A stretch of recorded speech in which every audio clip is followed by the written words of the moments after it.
Și noi suntem aici și mergem aici. Nu e mult. Nu, tare mult. Punctul albastru.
Vai, dar ce răcoare este?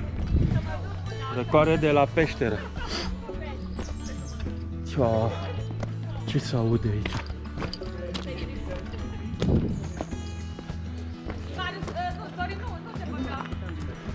Nu mă bag, mă. Uite ce aburi sunt.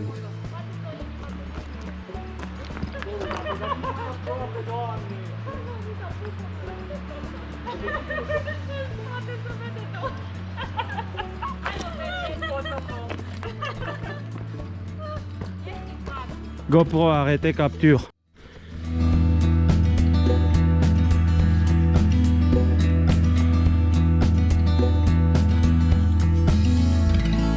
E mai ușor decât în partea aia.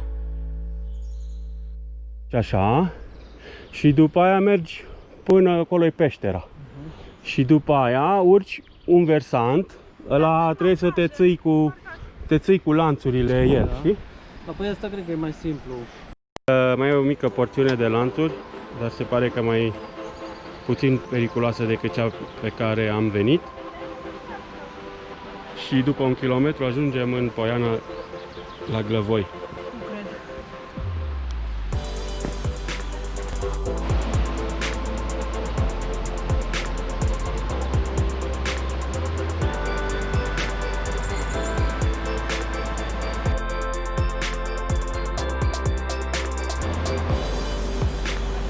Acolo am coborât. Deci dacă nu erau scările astea, a fost foarte greu.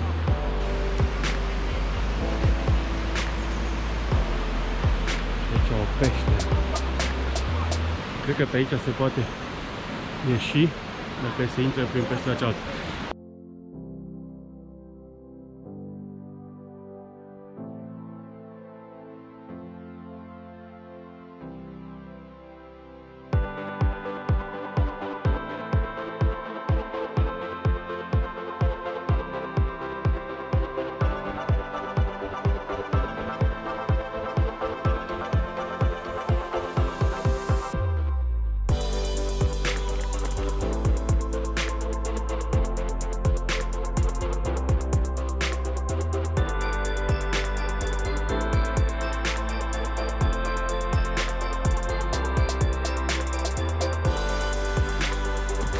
Nu, parcă e Dumbrava minunat.